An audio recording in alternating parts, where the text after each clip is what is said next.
tonight on Versus. They called it Tyrannosaurus Rex, the ultimate Terminator. 6 tons of bone-crunching bad dreams. The undisputed king of the dinosaurs. There has never been a serious challenger to its crown.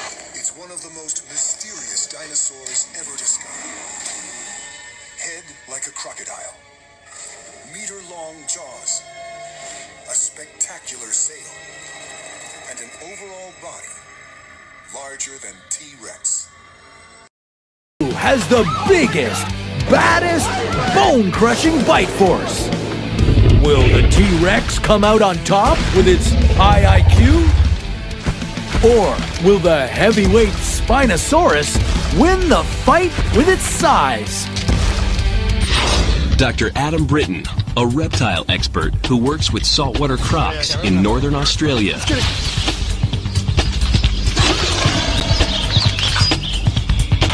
Dr. Adam Britton is a crocodile biologist. He lives and works with saltwater crocs in Australia's Northern Territory.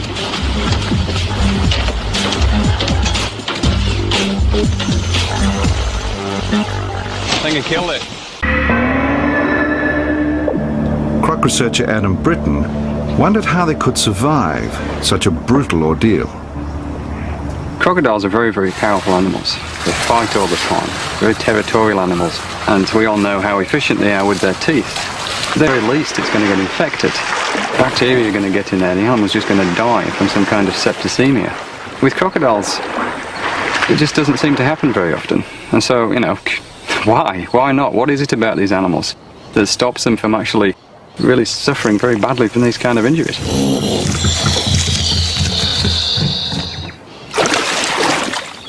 Adam helped make the remarkable discovery that one species, the Australian saltwater crocodile, has a natural antibiotic in its blood.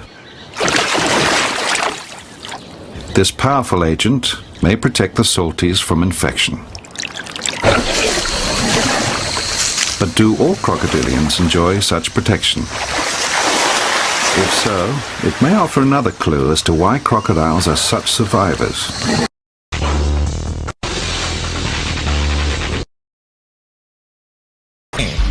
Dave Salmoni, a big cat expert who's teaching captive tigers to hunt in the wild. Good one, good boy, good boy.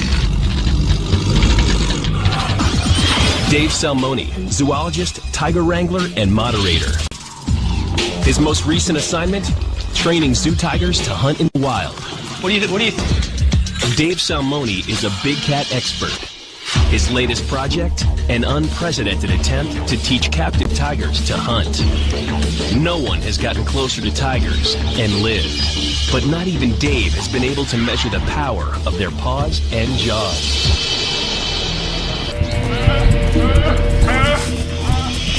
Instinctively, she goes for the throat, but she's not done yet. The female's doing a great suffocation bite, but she's missed it by a bit. She wants to move it over a little bit right here so that there's no air going through it at all. Hey, buddy.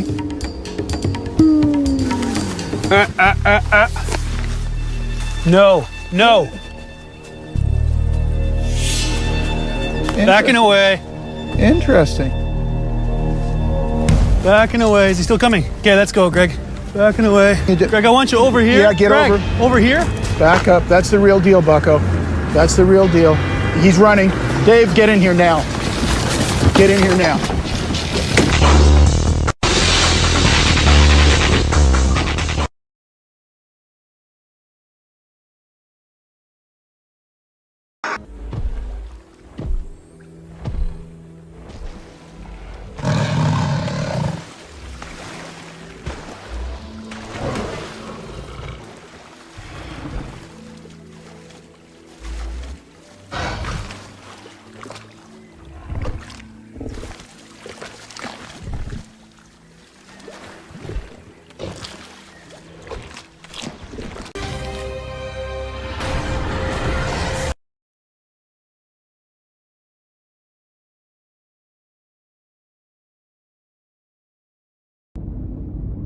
Why?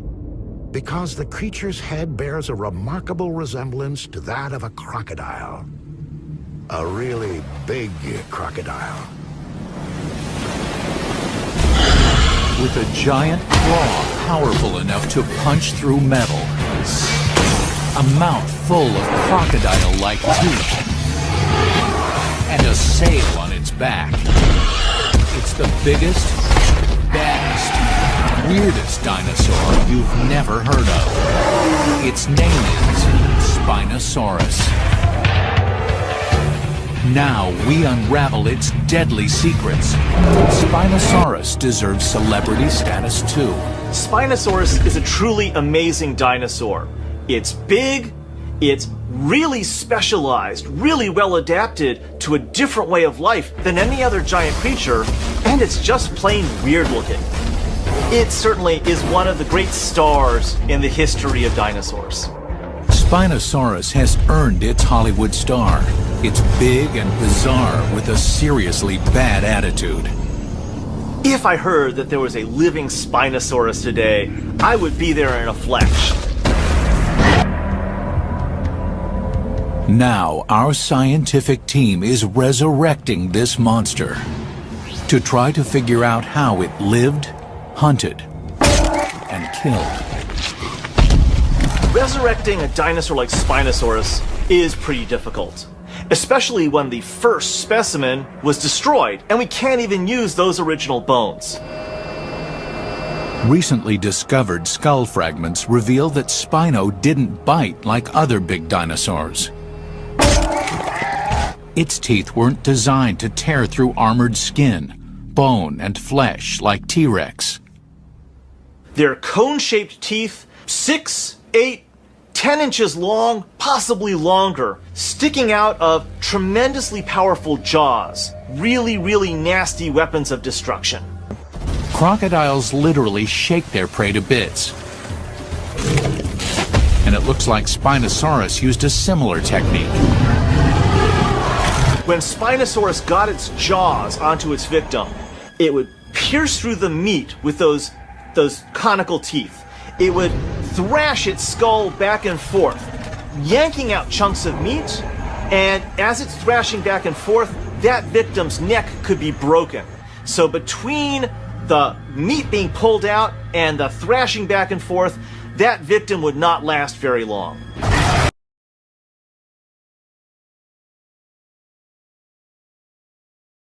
Crocodile-like head measuring 1.6 meters long and 27 centimeter teeth, this not-so-gentle giant was a force to be reckoned with. The spines on his upper back are called a sail. It used these 1.5 meter spines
massive jaw, powerful leg muscles, and huge flesh-ripping teeth. It is commonly believed that T-Rex was the ultimate predator, but that would depend largely on how fast he ran. And this is the test Dino Lab is conducting today. To provide expert support for this experiment, we have called in 3 giants in the field of paleontology: Dr. Ryosuke Motani, Professor Kent Stevens, and Dr. Hans Larsen. I think that Tyrannosaurus rex is the most fascinating dinosaur and the most popular dinosaur of all time, and will be for a long time to come, because it's the largest carnivorous dinosaur that we have. There are 2 or 3 contenders, but it's certainly one of the largest. It's one of the oldest known dinosaurs as well. It was named in 1905, so now more than 100 years old. Plus, children's imaginations makes T-Rex the most popular dinosaur.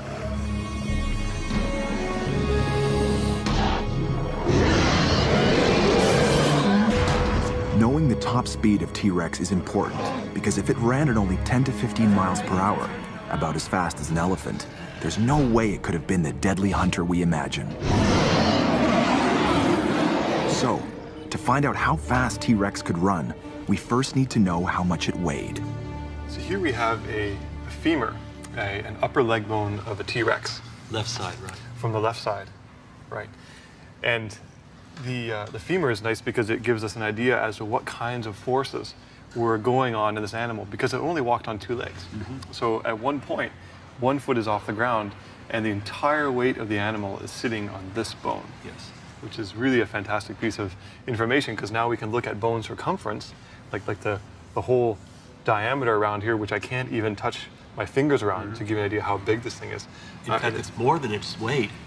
When it strikes the ground, there's even more force than its mass coming back on up. So every step this guy is taking, he's not only putting down all his weight on one leg, but the downward momentum of his weight on his leg. So there's really a lot of forces going on here. And we can get an idea for some of the forces just by looking at some of these muscle scars here. So here's a really rugose region where a really big muscle was inserting onto this bone. So coming up over the knee. Yeah, so in the size of this insertion and the kind of remodeling that the bone is doing around the muscle gives us an indication that there's lots of forces going on here. Yes. Judging by the thickness of the bones and the huge size of the skeleton, T-Rex should have weighed at least 6 or 7 tons. If that's the case, this heavyweight could not have been the speedy predator we've seen in so many movies. Instead of being the king of the prehistoric jungle, like the modern lion, it would have been a scavenger of dead carcasses, like a hyena. Dino Lab is going to examine this dinosaur in an entirely new way to find out once and for all how fast T-Rex could run.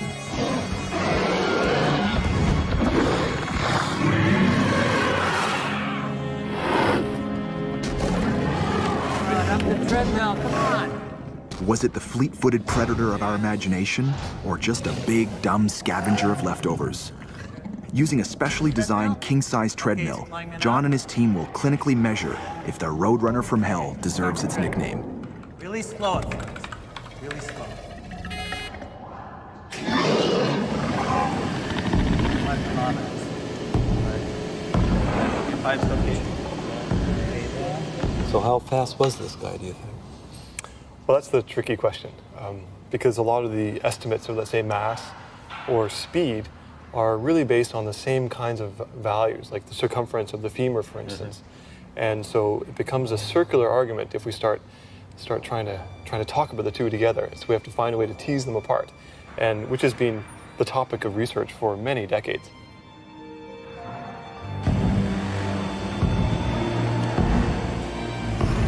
The biggest land animals today, the elephants, weigh up to 5 tons and also have huge leg muscles, but they can only reach speeds of 10 to 15 miles per hour.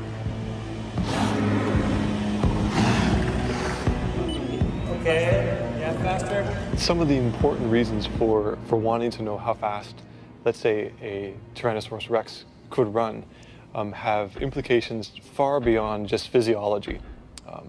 If we think of some modern reptiles today, they can really go at high speeds, but only for a very short, sustained period of time. If things like a Tyrannosaurus rex would run at high speed and at sustained rates. This gives us a window into how much food these kinds of animals would require. The difference is an order of magnitude. If it were cold-blooded with capabilities of doing short, fast burst speeds, it would, let's say, eat X number of pounds of meat per day. If it were highly endothermic, so warm-blooded, and doing the same thing, it would be 10x the amount of meat per day, which is, if we do the math up now, from how many pounds of meat a T-Rex would have to eat, if it were cold-blooded versus warm-blooded, is we're approaching eating an elephant a day. Okay. Yeah. If T-Rex needed to eat several tons of fresh meat every day, speed and endurance would have meant the difference between life or death. 4 to 5 tons per day is a lot of meat. So the question we need to answer is, how could such a huge and heavy predator be so successful at running down its prey? It turns out that the T-Rex may have had a hidden advantage, one that paleontologists only recently discovered. By taking a much closer look at the T-Rex skeleton, scientists found that its bones are not solid, but riddled with holes. This type of bone structure is common in birds, which need to be light to fly, but totally surprising in a gigantic predator that needs to be strong to fight. And it makes a huge difference to how experts calculate the weight of T-Rex. They used to grossly overestimate T-Rex, taking into consideration the fact that there was a lot of pneumaticity, a lot of hollow bones in the anterior skeleton, maybe not in the tail. Do you think those are still overestimates? A lot of the estimates that we do for things like T-Rex are based on solid bones. Certainly you're right in taking out some of that mass by saying that there's air inside them. Right. I think that we could even go further and maybe take off 40% approximately in terms of total mass, not because of just air filling in many of the bones of the body, but also air fills in a lot of the body cavity. So then if we drop down into the 3-ton range or so for a full adult T-Rex, what do you think the speed would have been? If we were to drop the mass down to something more realistic, realistic along the theropod to bird evolution side, that we can probably, with confidence, say that they could run upwards of 25 miles per hour, no problem, right, and maybe even more. Some of the things that we have to take into account that have yet to be taken into account in terms of how fast a T-Rex could run are beyond computer models right now. Things like shock absorption, how much energy is stored within inside tendons or springs inside the body. If we look at the tails of T-Rex, they're very long. Half the length of the T-Rex is in the tail. The tail is also very stiff, with lots of muscles and tendons sheathing the outside of the tail, making it essentially a balancing organ.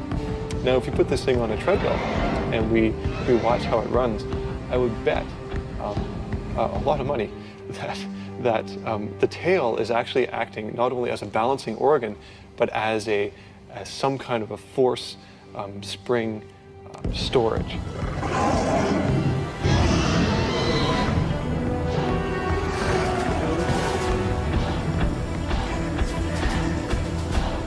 Very few other dinosaurs could have outrun T-Rex at this speed.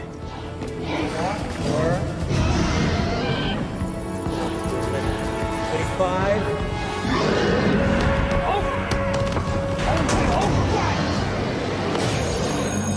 Watch out! Getting up!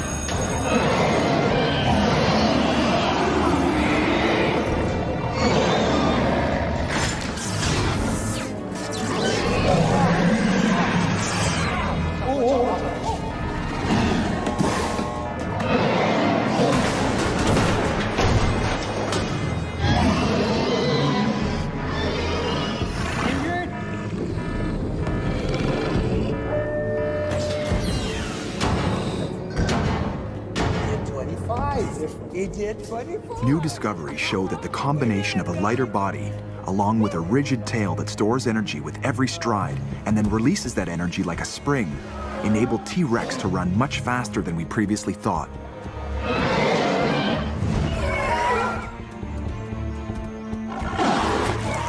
If T-Rex could run fast enough to catch any other dinosaur that had the misfortune to cross his path, what defensive mechanisms and survival strategies did other dinos use to protect themselves from those flesh-ripping teeth?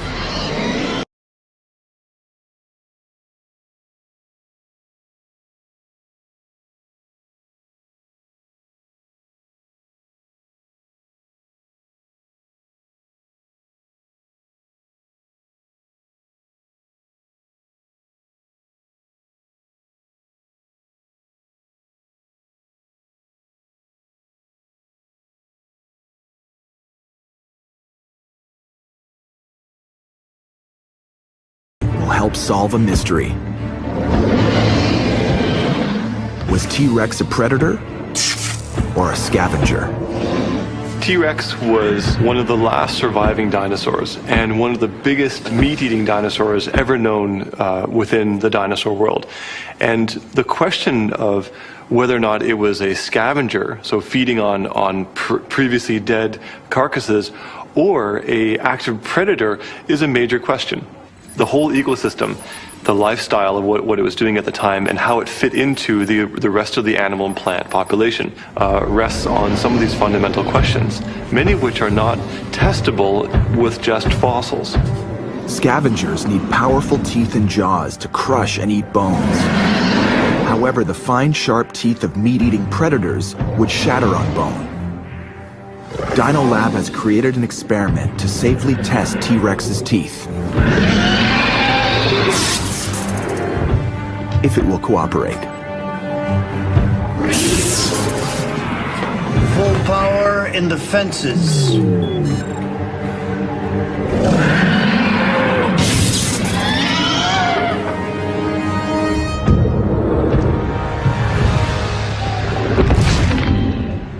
High-voltage shocks are designed to stop aggression, like a stun gun. Are we getting all his vitals? But there can be lethal side effects.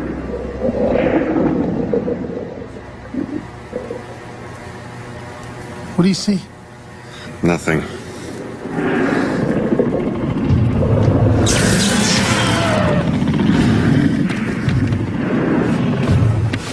Are you okay?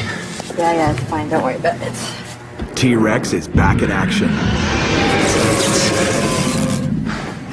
Dino Lab team is now ready to see if T-Rex had the bone-chomping power of a scavenger.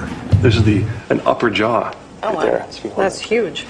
So the size of it, all this bone is here. Very just solid. It's raw, it's solid bone just to support these massive teeth. Right. Well, we do see that in some carnivores.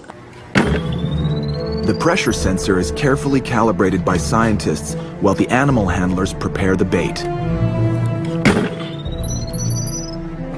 Hook up the sensor. The sensor, now wrapped in meat, will measure the maximum jaw force T-Rex could generate with its crushing teeth, massive jaw, and powerful musculature. Lower away.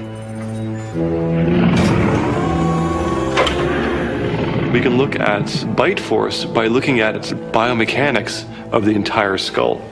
And this requires looking at all the different joints in the skull, all the different bones, all the different muscle reconstructions, and see if we can come up with an idea of what the skull was doing in life. See how hard this guy can bite.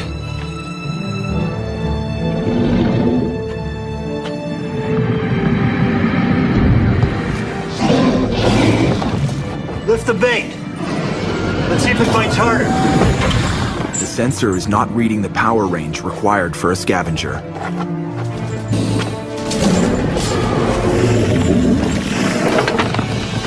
T-Rex is now biting into the bait with its full strength. The sensor is starting to overload. Drop it! Drop it now!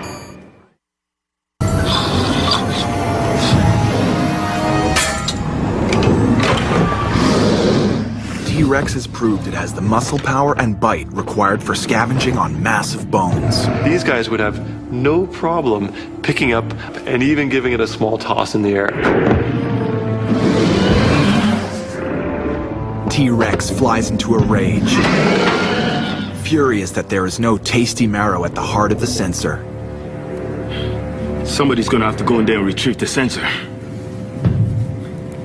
Dave, get in there and get the sensor.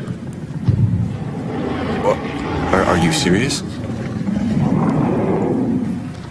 Okay. Just keep him busy.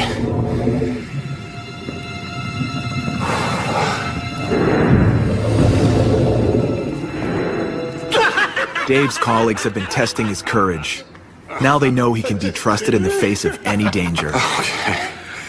Okay, folks, let's clean up this mess and we'll set up for the sauropod experiments.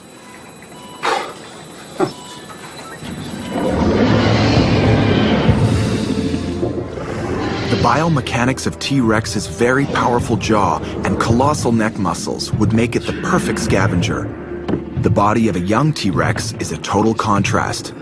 Almost a different animal. The juveniles seem to be very fast-footed, slender-skulled, slender teeth, very delicate, but very highly predatory-looking animals. But when we get to the full adults, where they get these big bulldog faces, massive skulls, massive necks, and really massive teeth, we can make a good case that the younger adolescent T-Rexes were more predatory, and that the older, more mature T-Rexes were transforming or tending into a more scavenging mode of life. Is there any comparable animal like this today?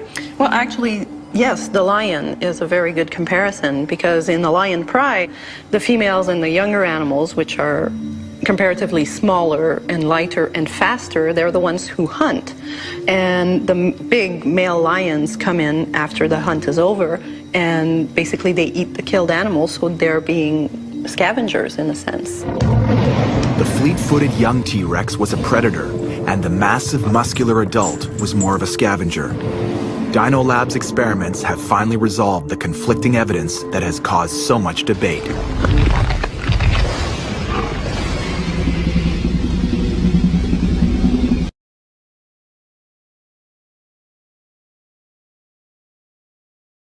Lions have a bite force of about 4,500 kilopascals, but that's nothing compared to a tiger's bite force of 7,240 kilopascals.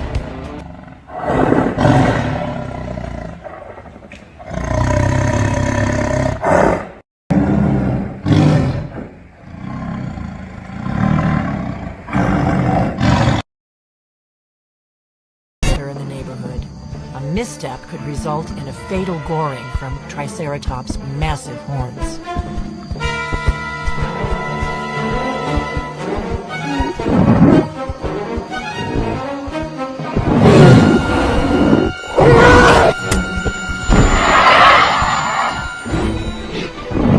Sue's serrated teeth are like oversized steak knives.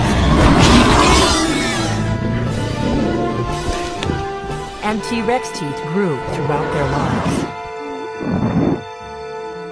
Rather than risk injury in a prolonged fight, after an initial attack, Sue backs off to wait for her prey to die. Without any chewing teeth, Sue swallows flesh and bones whole, snatching up to 100 pounds in each giant bite.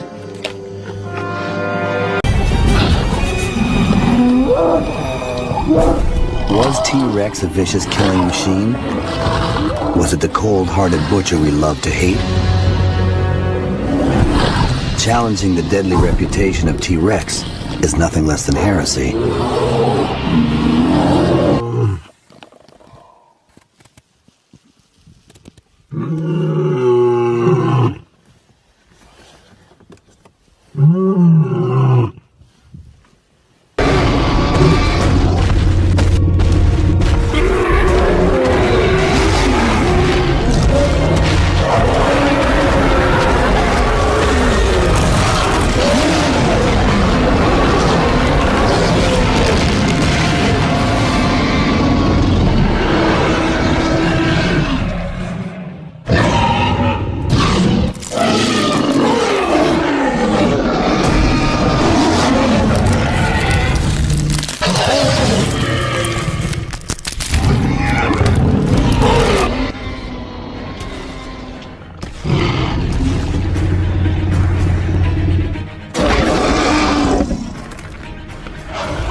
crush a car.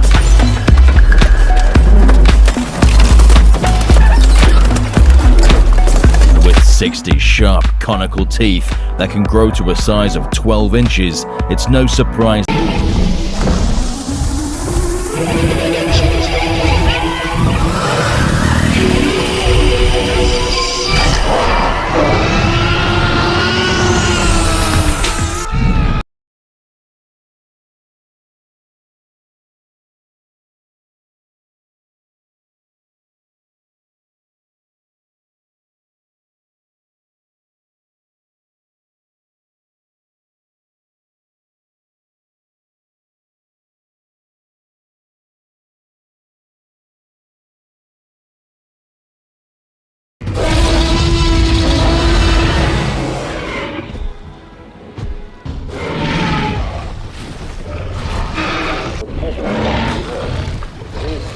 breathtaking North African predator is best known for its stunning sail and long crocodile-like jaws.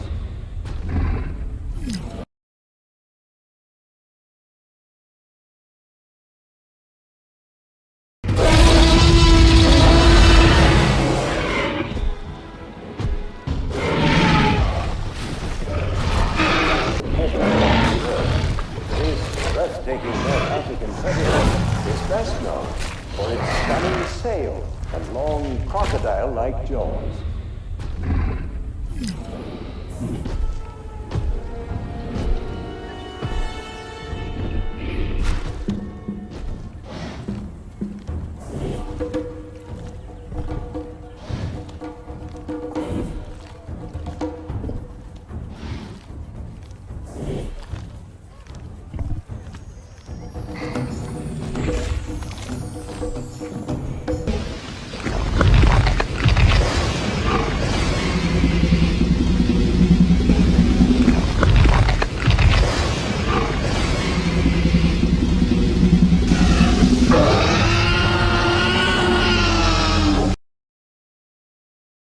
Creatures were here before us.